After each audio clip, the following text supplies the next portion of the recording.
like had it, invested in myself. I lived at home. And what I noticed is that I still made a lot of money. I still had the ability to make a lot of money because I was bold, but I had terrible structures in place to keep it because it was already spoken for as soon as because I had such a big want list. Right? Thousands of reps. You get good by doing the reps. That's why I'm good at sales. Right. Same with like leadership. It's another skill set. Like you become a fantastic leader. You get paid highly for that. Right. But you do that by putting yourself in the arena and doing the rep. Hey Pete, how are we doing? Good. I'm very well, actually. What are we talking about today, Ben? We are talking about money, my friend. Oh, nice. And we're talking about all the problems that we experience as men with money. Lovely. Love a bit of money. Pete loves cash. I do. I love cash, and the guys love it when I say cash. Yeah. Apparently I say it quite often. It's a thing. They're like, can we get T-shirts with like Pete saying cash on it? It is, and I think that's something I've learned, like working alongside Pete. And it's something I've developed in myself over the last couple of years is the ability to say, I love money. I really love money. I love it, what it can do for me. I love what it can do for my family. I love it. And that is, come a long way since my kind of mid-20s conditioning. And this is what we're going to be talking about in today's podcast. We're going to be talking about our money stories, and we're talking about things that we've done to change our relationship with money. I think that's important. And we're quite lucky that we every single day are in the trenches working with men in business, in their personal lives, and we talk about money. So we're going to talk about the struggles that we see in the men that we coach every single day. And what we're going to wade through is a conversation. We're going to be sharing some of our stuff, some of our, I'm going to definitely share some of my stuff that's come up as I've transcended, the development of my businesses, the development of me as a man. And I think some of these will really speak to you because I don't think I'm alone on this. I don't think, me or Pete are the only guys who stress about money or want more of it or have conditioning from our parents that there's not welcome in our lives and we want to get rid of it. So buckle up, take some notes, get yourself ready. And the first thing I want to start with is Pete asking me, what's my relationship with money? What is your relationship with money? Interesting, I think. And actually, when we put this podcast together, I was like, holy, this is going to be an interesting one. And actually, I remember the earliest conversations about my mother talking about my father is her saying, and whether she said this, whether it's a preconceived thing that she said, she might never have said this, or I may have felt like this, but hearing all your father cares about is money. I think that was said repeatedly in haste, and that was a frequent narrative for my mum's distaste for my dad. And that was something that I can remember being heard or I felt, and that was something that I really, really was present in. The arguments between my parents was all about money. So my early conditioning for money was money causes arguments and disconnection. What about you, Pete? Childhood conditioning around money? Yeah, childhood conditioning around money. Yeah, I've done work on this, so I know the answers to this. My mum side, saver, bit of a penny pincher. We never went like without anything, but yeah, always a saver, right? Dad's side, my granddad actually extremely wealthy, very, very wealthy, and made all of that himself. He had like the entrepreneurial side, but interestingly, lost it all, and then built a bit back up, then died early, and then that money and that wealth nowhere to be seen because it wasn't safeguarded, wasn't secure. Wow. Right. And do you know what? I'm happy to talk about this. Like, I will just go fucking straight into it. Recently, I lost a shitload of money, a disgusting amount of money. I hadn't safeguarded it. For any of you guys who are into your crypto, right? You would have likely heard of this if you're into your crypto. There was a huge scam that happened with FTX, right, which is one of the biggest exchanges, one of the most so-called secure exchanges, right? I had a ton of a particular coin on there that I'd done a lot of research on investment and I'd held that thing for ages, and I was in a lot of profit. Right, wiped, gone. Oh, man. That was like only months ago. It was like 3-4 months ago, right? When all that thing started happening with FTX, right? This apparent secure exchange, and it wasn't just me. Billions were lost. Big time investors that we all know, right? Lost way more than I did, right? But I was like, isn't that interesting? Because there's my granddad, right, who built a lot of wealth, lost it all, started to build some more of it. It wasn't secure. So then when he passed away, my dad, didn't get that, right? Didn't get his pass downs on the wealth because it wasn't secure and it was lost. Interesting, right? Yeah. These same things trickle on. Yeah. Oh my gosh. And even writing this, I was like, oh God, I can see these things. It's like, Yassine said this 2 years ago. He said a wind in the 1800s is a tornado in the 21st century. And what it means is this kind of idea that a problem down your lineage becomes a huge problem now. And it's this is generational trauma. It's we as awakened men decide to put an end to these types of patterns. And I just spent a week with my dad. I was telling Pete yesterday, I spent a week with my dad, and it was just interesting, the things that I can see in him that I love and I respect in myself, but equally the patterns I want to stop. But my dad's actually really good with money. This brings me on to my early teens. I was in my early teens, I made lots of money. I was literally like, I loved work. It was money that actually saved me from being a reprobate. I was really badly behaved in school because I was just had loads of energy. I was quite smart, didn't have to put much effort in to do well, and I just found these jobs, paper rounds, working in the Queen's Head pub. Loved what I could, literally anything I could get my hands on to get money. I loved doing it because I just loved working hard and I had so much energy. And I used to buy quads, motorbikes, I had go-karts, I had all sorts of toys. I had like so much,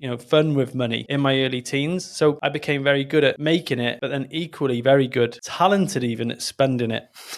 That was the thing. Like, that was my early conditioning with money. It wasn't like, make money and keep it in a bank account and create wealth. It was buy toys, buy quads, buy motorbikes. And that, it was a fantastic childhood. However, I never had any money because I was always buying the next thing. Like you, early teen, mid-teens, Pete, the mid-teen money Pete. Yeah, mid-teens money Pete. Yeah, I had money because I started work early. Even from like, I think it was like 11, I was doing a paper round. I was actually too young to be doing a paper round. The age was 13, right? But I got in, right? And then I was always, from like that age on, I was doing jobs. I was, everywhere I could to earn money. I saved it. So I took on a lot of my mum's tendencies, right? I saved it. That then allowed me to buy a house when I was 23. Wow. Right, so I did some good with that. I was a saver. I had a load of fun as well, right? Did all the lads' holidays, did all the things. Had the kitted up cars, right?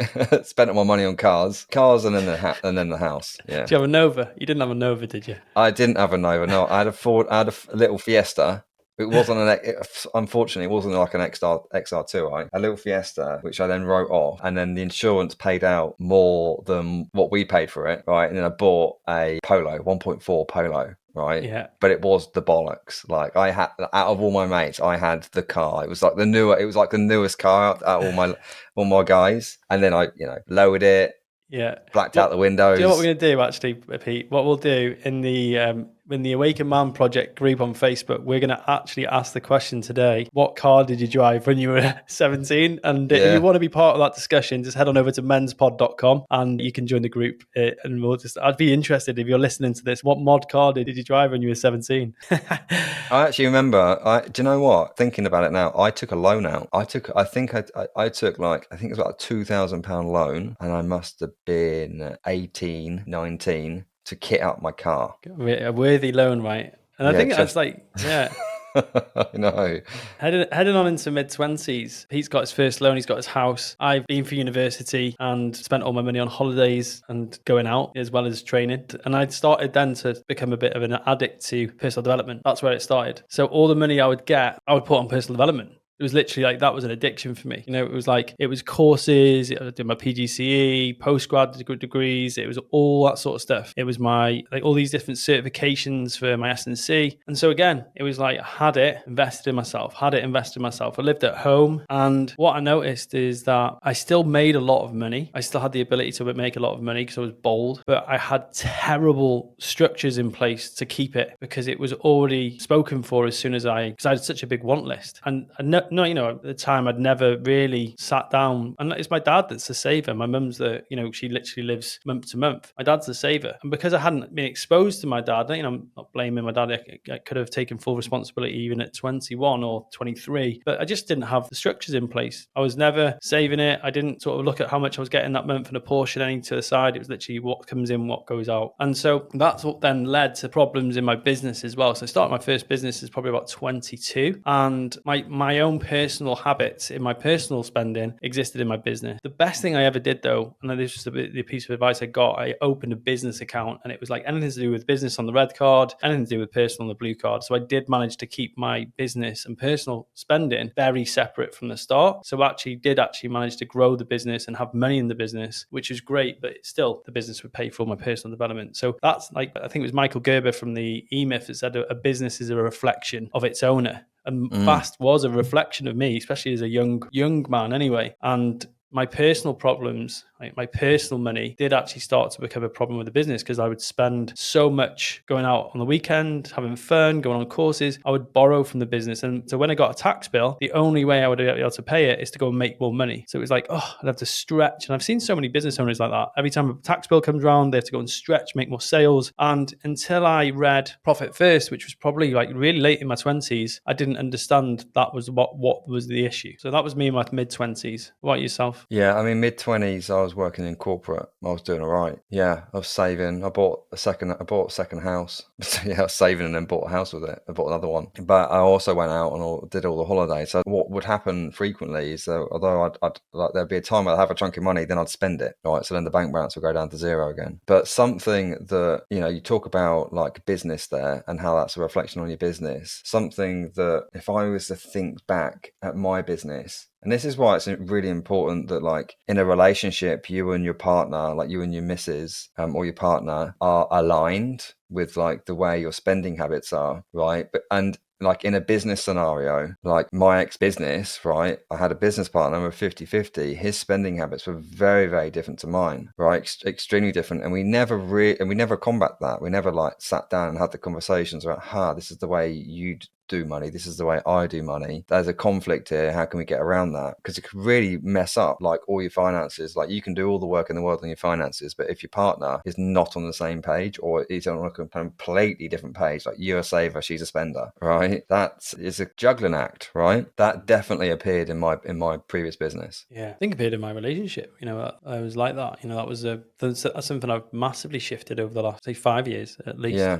And here's the next thing I just want to jump onto this is like, because I saw this in myself after quite a while. I didn't see it initially, but now I'm very aware of it in myself. I see it in guys all the fucking time, is self-worth. This is like your own self-worth, right? So if like your own self-worth is low, it's likely that that's a reflection of your bank account, right? It's say if you're not charging enough in your business, you're not charging your clients enough in your business, or even if you are like, and you're bringing the money in, but then like you don't give it to yourself, you spend it on something else. This was an example of me, and this is how I can talk to this. I would spend on like more marketing activity or like the next thing in my business rather than just like put the money in my own personal bank account, right? And there was like an issue there of my own worthiness, like I'm subconsciously not worthy of that money, so I'll just spend it on marketing, or like I'll spend it on something else like a product, rather than go, do you know what, I'll take that extra 10 grand, put it in my own bank. Yeah, I can recognize that. Same as like at Fast Way to Fitness, we were making really good money, but I would pay myself last. I would make sure everyone else was paid and I was at the bottom of the pile. And it wasn't until I got a really good mentor and he's like, you pay yourself first, you are the most important person in this business. And I was like, yep,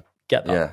Like, and that's why like a lot of the stuff that we do with guys is around like internal resistance, like the internal beliefs, like bringing them to surface. Because part of the battle here is just being aware of it. Like when I became aware that was a thing I was doing, I was like, oh right, now I'm aware of that, I'm taking that down from like a level 95 down to like a level 50. It's not having as much impact on me as it used to. I'm like, hang on a minute, I'm about to spend 10 grand on something marketing, why don't I just put that 10 grand in my own personal bank account, right? And if you're not aware of that shit, you'll just keep doing it over and over and over again and wonder why you haven't got all the riches that you feel that you should have on a conscious level, because subconsciously you're messing yourself up. It's so important that you do go down that route and do that internal work, not just like all the external things. Like, oh, I'm going to go and make more sales calls, right? I'm going to go and make more money. That's something external. It's a skill. It's easy to do, right? The internal shit is what will probably take you up to the next level, right? It's harder to do. Yeah, and even today, I was onboarding one of the guys who just joined the Away Command, and he put on his onboarding form, I want to be able to charge my worth. And I just got on the call with him and I said, right, listen, your worth ain't even welcome in the sales arena. It's not welcome in the sales conversation. When you lump your self-worth into asking someone for money, when they say no, they're rejecting you. They're saying that you're not worthy of that. And that's what's subconsciously going on. One of the best things I ever learned in sales was my self-worth is my self-worth. That's like like, you know, what Pete talked about, like how well I'm keeping promises to myself, how well I'm building my own fortress, you know, what I'm doing in terms of integrity. That's how I build self-worth. When I'm in a sales arena with a client, I am not even bringing my self-worth to the table, because when I ask them for a sale and they say no, that's a dig at my self-worth. So if I'm going to get on 10 sales calls a day and my self-worth is at risk every single time, I'm actually, that's a really, really big psychological detriment every single sales call. And I'm going to feel like I have 10 sales calls in a day, I get off them and I feel horrendous. I feel like I'm not worthy. When you're in a sales arena, it's about what the result is worth to the client. So if you're, in the fitness arena, what's the transformation worth to the client? And that was a big one for me. So speaking on self-worth, that was a big shift for me, especially in my mid-20s as well, like learning how to sell. And actually coming on to that in a second. Let's move forward a little bit. And now, what's my relationship with money now? Now, one of the things was interesting. We did an exercise with Yassine, and he said, go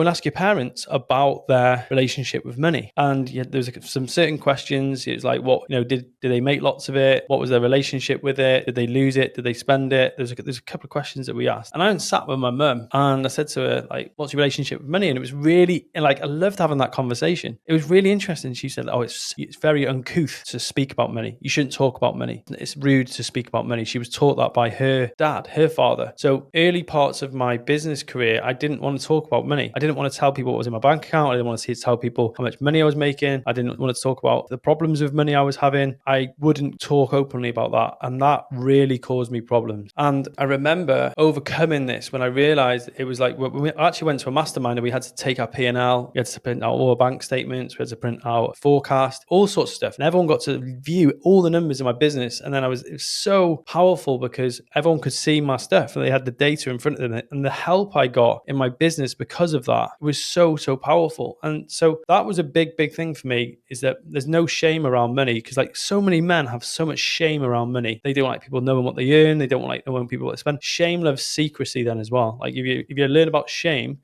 loves secrecy. So if you've got a problem, keep it secret. Shame grows. If you've got a problem, struggle in plain sight, it goes away. And that was a big one for me. I just like, oh yeah, actually, do you know what? I'm actually open to sharing with people who I've trusted about my financials. And that was a big, big shift. And I was going against my, again, kind of childhood conditioning, parental conditioning. And then the last part I can put on here as well is the interesting shift now for me is that in my first relationship, I was the breadwinner. I earned all of the money. My partner she pretty much like didn't have to work, played tennis all the time, had a great life, and that wasn't serving her. It's one of the reasons we broke up. But in my current relationship, Poppy can out earn me on month for month, which is a really interesting dynamic. And I know a lot of men that we work with have this same experience, where a lot of men put their masculinity into being the breadwinner, being the earner, being the provider. Yet they have alpha female partners who can equally punch, well into their own expertise and do really well professionally. And a lot of men struggle with dealing with that dynamic. And I think, like, listen, speaking to the guys over the last 2 years, there's a lot of men out there where this causes significant issues in their relationship. And this is that their current struggle around money is they are trying to either out earn their partner or keep up with their partner. And an ongoing struggle in my relationship, it's like vying for the time who gets to work when. And so I wanted to speak to that, because I think if you're listening to this podcast and it's something that you're dealing with, it's not just you that deals with this. It's very common with men, especially men who are professional men who have married professional women. Yeah, I think it's a mega valid point. And I suppose now I'm in this world, I'm seeing loads more of that, right? The partners, wives earning more than the husbands, and it can be damaging to husbands' like masculinity. Right, especially if that's a real value for him. And for a lot of guys it's like just embedded in like the DNA that they will be the provider. They are the key to the finances, so to speak, right? They're the hunter. Like just going back to like caveman days, like the man is the hunter, right? That's their straight embedded in. So I can absolutely see how that can be a difficult situation for a man. He could probably feel like demasculated. Yeah, and I think it's something that I was listening to David Data, who's like kind of a really, really big name in the men's space. And he was talking about this idea that women have had their Oprah moment, and Yassine's been saying this for a long time, is that women have woken up and they're actually ahead of men now. They're doing better on tests.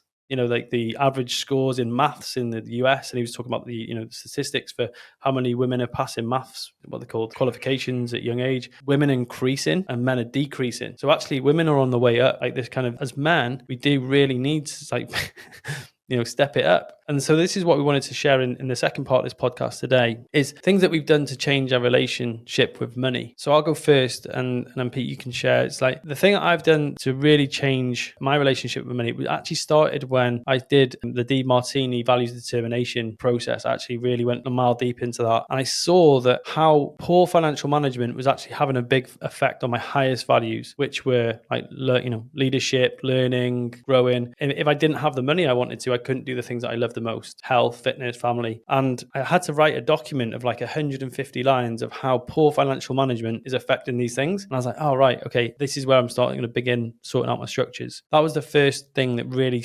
helped me change my relationship. And I did that around about 26, 27. What you? I'll tell you what's on the top of my brain. I've got two things on top of my brain right now regarding this. Number one is that I am absolutely like not even just okay. Like this is fucking me right now. Is that I'm earning money. I'm cool with that. I'm in a phase where that is my purpose, right? Because I haven't got to the stage where like I've got so much of the stuff that I don't know what to do with it, and it's now not a thing. Like this is absolutely a thing, right? I know like loads of people talk about, oh, you need to find your purpose, and yeah, you absolutely do, and at certain stages. But for me, and probably for a lot of other guys, it's like, actually, I want to fix this thing first. So that's where I'm at, right? And I'm good with that. I'm really good with that, right? I am building wealth, right? And that's like a big driver for me. The second thing is what I spoke about earlier was the internal resistance, right? That internal thermostat where I kept getting to like X amount of money in my career, and I just wouldn't earn more. I'd just be at this fucking number all the time for years, right? And it's until I started figuring out like what's going on internally, like what happened in my childhood that's stopping me from doing that. Why have I got this relationship with money? What's going on with my self-worth? That's when I started unlocking a few things, and I can understand it. So I'm like, hey, like I said earlier, like, I'd rather spend 10 grand in marketing. I'll just give myself 10 grand in my own bank. Yeah. Right. So that was a biggie. Actually, conversation I had with Yassine right once was, we were talking and I talked about having a cleaner. And he said, "Oh," and I said, "Have you got a cleaner?" And I presumed, because he's successful, he's super wealthy dude, you'd have a cleaner. And he just said something to me that had a really profound shift. He's like, "Is that how you think wealthy people live, Ben?" And it wasn't about the cleaner. It was just my first insight to how he lives as a guy. He is incredible for this. He can simultaneously drive up his wealth and down his nut. He's like, his nut is like this amount he spends day to day to live, and it's just incredible. And I was like, that moment, I saw so much of where I was not. I was like, the more money I make, the more money I'm probably going to spend. And until it was almost like a shift. And since that, I've actively worked to drive down how much money I spend on a monthly basis. And it's like I've stopped wanting for stuff and things. And more about experiences. So that was a big thing that changed me. It was, for me, it was quite profound. It might not, you might be listening to this thinking that's not that profound, but I just saw the road that I was taking. Yeah, I think, that like Yazine's question there is like, is that how you think wealthy people live? I think it's the question itself. Look, I've been to Yazine's house. He's got about 16 cleaners. He's got a moat around his house, and he's got people cleaning the moat. Right. No, his real house, yeah. He hasn't really. But I think it's the question, right? Is because I think like when you're at a level when you can like afford to get a cleaner and so forth, so that especially if like you're running a business, and it's like, hey, rather than me spending my time doing that, right, I can go and spend my time over here and do that, and I can earn 1,000 over here rather than spend 2 hours doing cleaning. Yeah. And I think that's what I got that in that moment. But it was just like a presumption of just how people lived. And that was actually another one I learned was from Pete. It was just actually something he said when we went to Birmingham. Pete and I used to meet. I lived in North Wales, Pete lived in Reading, and we used to meet in Birmingham. And like we were just chatting about money, and I'd kind of acknowledged this was a thing, but I hadn't done it. It's one of those things like knowing doing gap. And he said, oh yeah, well, when my money hits my bank every single month, it's fired off into loads of different pots. So I can't access it in terms of a big lump in the bank. That then I kind of, I'm trying to do all my mental mathematics around what goes where. And as soon as he said that, went home, got my Monzo out, created a pot for all these different things. And now my money hits my bank and it's spread across all these pots. And I've always got money for things that I want, savings. And it was really helpful. And just doing that on the spot, Monzo, opened the Monzo account, had the pots ready. And now it's just it's a system, it's a structure. So it's an algorithm, right? And it's logic, because especially when money's involved, our emotions You know, what's the back end of our brain goes, hang on a minute, guys, there's some money here. Let's get emotional with this money. What should we do with it? Where should we spend it? Right? Whereas our logical side of our brain, the front part of the brain, it's like that part of the brain is just dealing with facts, right? And like we know that feelings aren't facts and emotions aren't facts, right? But they'll control you and they'll get in your way. So just put an algorithm in place. It's like, okay, if this happens, then this happens. So money hits my bank account on the first of every month, and then this happens. Logical, right? Then your emotions can't get in the way. Yeah. And speaking of emotions, this is like a point I've got here, is that I learned that money doesn't give a shit. Money does not give a shit who you are. Drug dealers, sex traffickers, politicians that are naughty and dirty, and all these sorts of people in the world are getting money. Money simply flows to offers of high perceived value. And as soon as I learned that, I was like, oh my God, I was going to talk about self-worth. It must be me. I've got a problem. I've got a money block and all this sort of stuff, which to a degree, there is maybe some truth in that. There's something about your self-worth that you have got issues with that you want to go and do some work around. But it was like money flows to offers of high perceived value. You can have the best pork sandwiches in the world, but if they're sold outside a Jewish convention, the perceived value is very low. Take those same pork sandwiches and take them to a British barbecue, they're going to be high value. And that's the thing, is it's always about your offer. And if you want to listen to a great session on offers, we actually did how to write a no-brainer offer as one of our podcasts. And learning that shift is that money itself is neutral. It doesn't have a charge. It's the stories that we put onto money, which is often causing us the problem. Money's hard to create. Money's hard to keep. Money is evil. Money causes problems. We project that stuff onto money. Money itself is neutral. And as soon as you learn to detach those like emotions from money, it makes it far less of a roller coaster when you're trying to build and create wealth. And that was a big shift for me. It was a really easy thing to digest as well. Yeah. A couple of things came up for me there. Was number one is gamifying it. Like you said there, like money doesn't care. Like treat it like a game. It's just a numbers game. It's just like playing whatever, Tetris or PlayStation, right?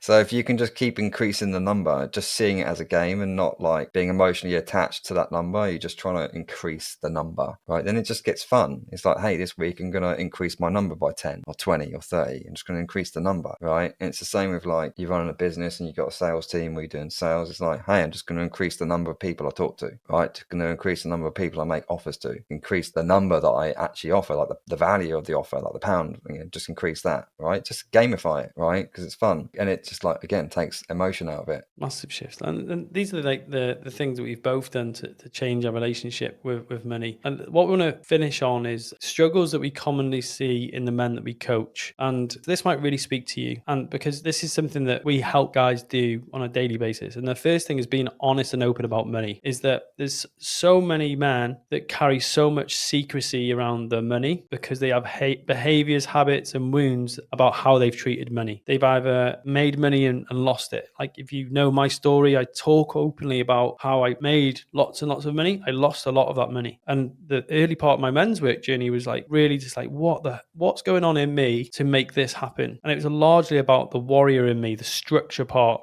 That's why, being around Pete's very structured around money. You've heard it in this conversation. I was very emotional and, like just spending money here and there. And as soon as I put the structures in place, massive, massive shift. They equally have really poor behaviors around money, but because they're so embarrassed, they won't get any help about it. They have alcohol problems, porn problems, drug problems, spending money on stupid shit problems, buying car problems, watches problems. And it's not that they don't earn the money, it's that they earn the money and they spend the money. So they never got the money. And that's when it's a problem, because they're 1, 2, 3 paychecks from being broke. And that's why they have this kind of constant stress around money, because as they've grown, so is their nut. So they might be earning 100 grand, but they're spending 100 grand. So they're living month to month. And, I've put it here is like they've got habits such as gambling, excessive spending, risky investments. They get lured into, like, Pete talked about the crypto thing before. It's like, it seems like a really worthwhile investment, but it's a risky investment. And that's an interesting. I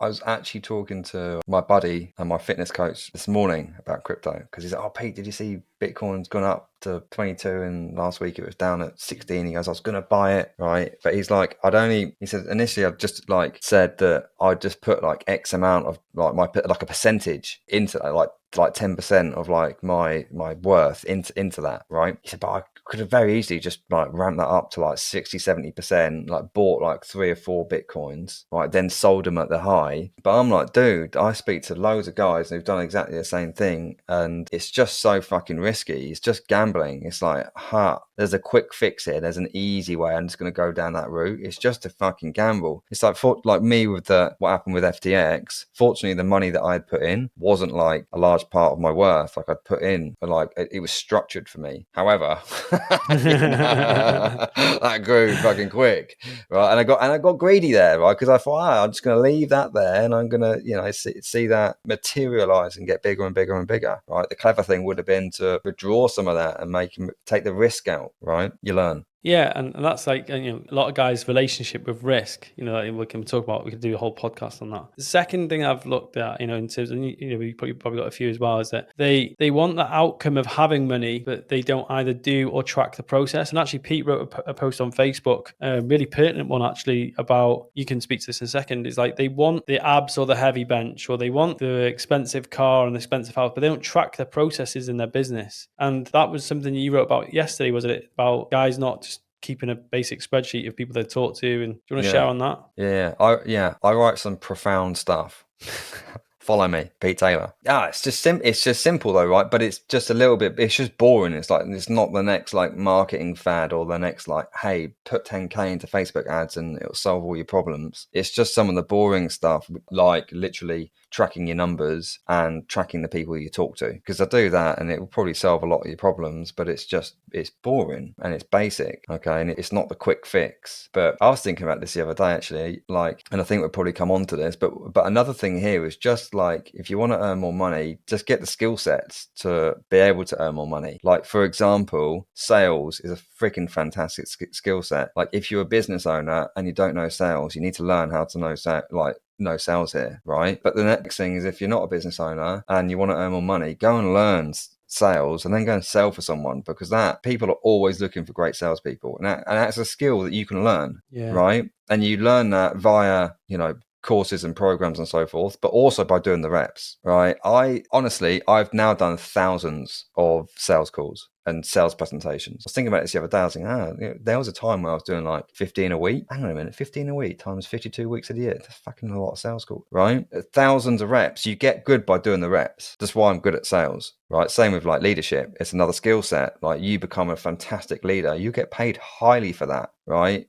But you do that by putting yourself in the arena and doing the reps. You start off shit. You start off not very good at it, but you soon learn the more you put yourself into those arenas. That's how you earn more money. Yeah, that's actually the final one here, is like, they don't prioritize money making. Yeah, that's a lot of guys. Like, I speak to a lot of personal trainers, a lot of coaches, a lot of guys in business, a lot of lawyers, and the prospecting is not in their calendar, and that's why we made it on the Awakened 8. So if actually, this is something we launched like 2 weeks ago, and like loads of guys are saying like, oh my god, prospecting time. Never had that in my calendar before. I had someone message me last night. He said, Pete, $4,000 yesterday, because because he put some prospecting. He's doing the Awaken 8. He's doing the prospecting work, right? And a day before, he'd made another sale. He didn't tell me what it was, right? But it's just like the prospect. He's just doing the thing, right? It works. I speak to a lot of guys who will like do the thing. This is the key though. Like, do the thing and not take your foot off the pedal, right? Because you could do the prospecting work for 30 days, get some good sales, and go, I can breathe now, right? No, don't breathe.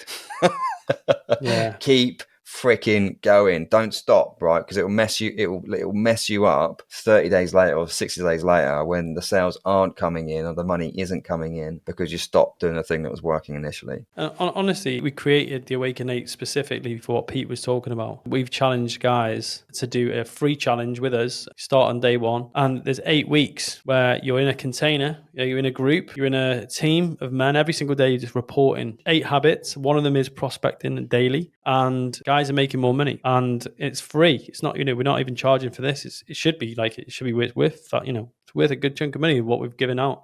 Maybe we'll start charging for it. We're never going to charge for it, I think. I was going to keep that guys, commitment. If you want to join it, go to awaken8.com, just click join, then you'll be in. Yeah, start. so awakened8.com. But yeah, I think this is a worthwhile conversation about money. And if you've enjoyed the conversation, please share it with another man and share it with your partner. There needs to be more men speaking about this because it's a major struggle for so many men. And if you're committed to becoming an awakened man, if you're committed to being the best version of yourself, there's so much help out there and you're not asking for it. You're not being open and honest about the things that you're struggling with. It probably could be money. We're here to speak to you about this. Honestly, this is something that we help a lot of guys do. For some reason, guys join our program and they become super wealthy. They become, really, really good at what they do. They learn sales. They step it up. They start prioritizing these things. They model great behaviors from Pete, from myself, from Yassine, from the other men. And it's by osmolality. Like it's by literally, is it osmolality? It's osmosis. Osmosis. They become like much, much more diligent around these actions that help them make more money. And then they start to, let go of all this past conditioning. So thank you so much for joining us in this conversation today. Honestly, head on over to awakened8.com. We are very surprised about how incredible the results have been so far from the men that have been participating. You're more than welcome to join us and it's free. Thank you so much for listening and we'll see you on the next podcast. Cheers, guys.